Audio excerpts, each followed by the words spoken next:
What's going on, YouTube? This is JP Miller with Career Inclusive. Glad to see you today. Hey, today we're talking about paying yourself first, prioritizing yourself. Are you a priority in your life? Are you paying yourself first, or are you paying everyone else and giving yourself the scraps? Are you doing everything for everyone else and then giving yourself the scraps of your energy? Or even worse, so exhausted that you just veg in front of the TV or fall face flat on your bed and that's it, right? And so I want to talk to you about paying yourself first. This is something that I had a problem with for a long time, and some days I still am working on this.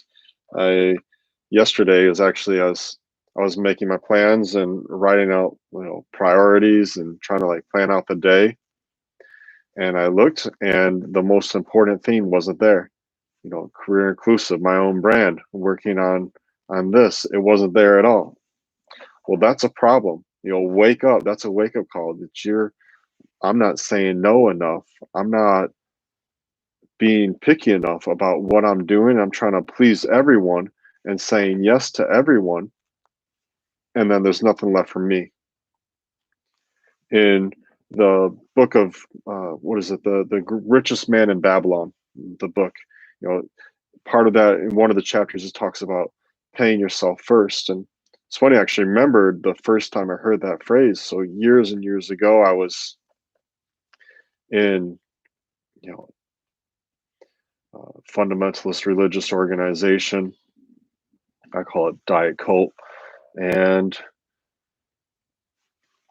all my years there, almost like 7 years at that point, had never heard, only had heard about uh, giving everything, give everything of you, right? Give everything and do it all uh, for others to live for a deity and to put yourself last, really. And the message that we were told was that we're nothing, we're nothing. And you hear that long enough, and it starts to seep into your mind, and it really gets into your psyche. It got into my psyche for sure. And I'm already like naturally someone who wants to do the best I can for other people, and very centered towards like service and just taking that message to the extreme was really unhealthy. And then a man comes along, and he parked himself there with us for a while, and he would say, pay yourself first, pay yourself first. And had no idea really what he was talking about. I thought like, and I don't know if anyone there really knew what he was talking about, because there was the first person who ever said anything like that. It was completely like in a way opposite of what we said. And like as it turns out, he didn't stick around too long. Like I believe he got chased out. And so we thought like he means like going to the restaurant or doing something nice for yourself, like treat yourself, right? From like Parks and Rec, treat yourself. But that's different. Treating yourself is different than paying yourself first. Paying yourself is more analogous to paying your future self, doing something, putting something back in the storehouse for yourself so that you've got something when you need it. You've got stores of energy, you got stores of money, you got stores of food, you got stores of wealth and security for times when you need it. And that's what he meant by paying yourself, rather than like treat yourself is like take the little bit that you got and go give it to a different man or a different woman, like give it to Sephora or Gap or Old Navy or whatever. Treat yourself, get yourself a new purse or a new pants and a new suit and a new tie. And that's what we would do. Come up there with some new shoes and new Stacy Adams and a new Tommy Hilfiger suit. Oh, we didn't do Tommy though because orientations. This is madness, absolute madness. I'm telling you, it was madness. And then later in life, I was thinking about this, like this whole idea of paying yourself, and came across it in The Richest Man in Babylon. Paying yourself. Take like a 10%. or 20%, whatever you're able to afford. If you can, there are actually statistics that you can find as to how much you actually like pay yourself. You put yourself like in stocks or investments, um, money that's going to grow in the market, and let it sit there, and you can invest a certain percentage of your salary, and by doing that you can retire in so many years. I think it's like, if you it was something, these numbers are both very crazy, 50% or 80%, one of those two numbers, and I know like they're completely drastic and it means completely different things, but if you could save and invest really that much, it was either 50% or 80%, you could retire in 7 years. Boom, done. Maybe it was the 80%. Yeah, I think it was 7 years. I was going to say a different number, but that's definitely, I was going to say 2 years, and that's two. That's not. Yeah, that's not enough time. It was like 7 years, which is crazy. It's crazy to think that. Like you start off, first job, just live like you're a college student forever, and in 7 years you could retire if you want to. I want to get back on track though. So pay yourself first. Prioritize yourself. So I had to go back in my calendar and scratch myself in. And so this morning, I got up at 5:30. I'm a morning person naturally. So I get up at 5:30, try to do some yoga, and then do a little work for myself, for me. And I look, and my son is up.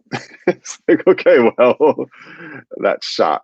So instead, we worked on a school project, and we got his school project done, and that was due on Monday, but he got it done today, and today is a Wednesday. So he is the first one in his class to have his project done. So eh, here I am again, putting other people first. But at least in this case, I mean, the other person is 50% me, right? Um, Even though he's definitely his own person. Yeah, and that's part of, being on staying on the grind is a lot about, hey, keep trying. And so then my second favorite time is after I put everyone to bed. The house is quiet, and I can sit at the kitchen table and I can get some work in. The problem for me though is, like I said, I'm naturally a morning person. So to get tired, so I'm either like drinking energy drinks or coffee, which is maybe not the most healthiest thing to be doing. And then also find that late at night, I have low energy. It's easier to be distracted. Don't get as much done as I could in the morning. But yeah, you got to roll with the punches. Life, we're at different points in life. So yeah, when I was a single man, I would be able to do that and probably didn't as much as I needed to. I think where a lot of us are in that situation, right, where we don't take advantage of the 20s like we should and like we could. And I remember I had a friend who used to tell me the 30s are the new 20s. And I get the sentiment, we're healthier, we're living longer, which I don't know, maybe that's not so true anymore now, especially with the pandemic. I believe, rates of life have dropped from the pandemic. But I understand the sentiment, but I don't believe it. This is nothing like having that time, that massive amount of time, and the low cost. I remember my 20s when I would think, man, if I can make $1,000 a month, I would own the world. And man, how things change, how things change. So make the most of every day you have. Start wherever you're at, and there's no sense in lamenting the past. We use the past. The past is an illusion. Past is a memory of a memory of a memory, and it's an illusion. And there's no use to lamenting it, but learn the lessons that you can. And tomorrow's not here yet. It's just an idea. All we have is right now. All we have is today. So, how can you do that? Well, first, be uncompromising. Block some time for yourself. Put that in like your calendar, your digital calendar. Or if you keep a planner, shout out to I wish I had it in front of me. Hemlocks and Oak. Hemlocks and Oak. Amazing planner. I love them. They're beautiful planners, grid based, amazing. I highly recommend. And I'm not being paid to say that. I got one for myself from a Kickstarter, and then I bought one for a mentor, and absolutely love it. So hemlock and oak planner, if you're looking for one, it's not really exactly planner shopping season right now. Let's get back on track. So block yourself some time. You know, if you can block yourself 2.5 hours a day, that's golden. You can do more, you're platinum. And if you can do less, well, do what you can do. I mean, if you can at least give yourself an hour and a half, then you can make progress. And you do that over a week. If you make baby steps every day, baby steps, check that movie out. Uh, you make baby steps every day, incremental progress every week. And in 52 weeks, you'll be somewhere. You look down the road and you'll be really, really far, really far. My son and I, we were skiing today, and he's tired. He's out of practice. It's been freezing. We weren't able to ski, and we're finally able to get out today. And just like, oh, I'm tired. We didn't get very far. I was like, look back, all this distance he went. I was like, wow, I went far. That gave him strength to go even further. So, keeping a journal can help with that too. And then when you get discouraged, you can look back. Say, oh, I have actually come a long ways. I have actually done quite a bit. So keep a planner. You might set an alarm.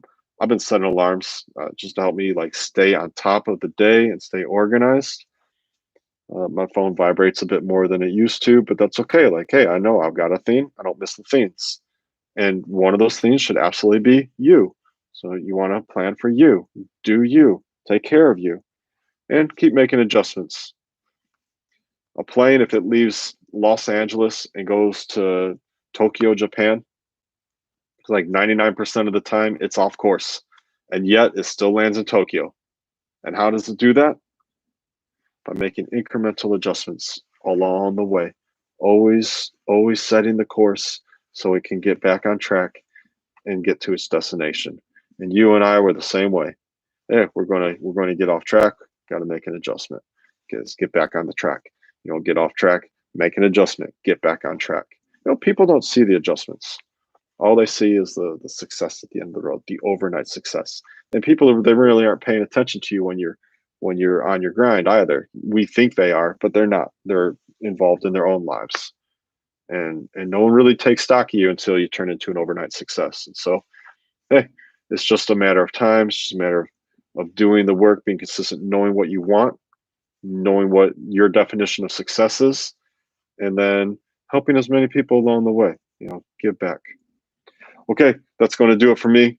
I've been JP Miller with Career Inclusive. You want to learn more about me, check me out at careerinclusive.com. We have a public Discord. It's down at the bottom in the comments. Come check us out. You'll watch my other videos, and I hope they bring you plenty of value. We'll be back again tomorrow for another episode of 60 Days of Value. Peace.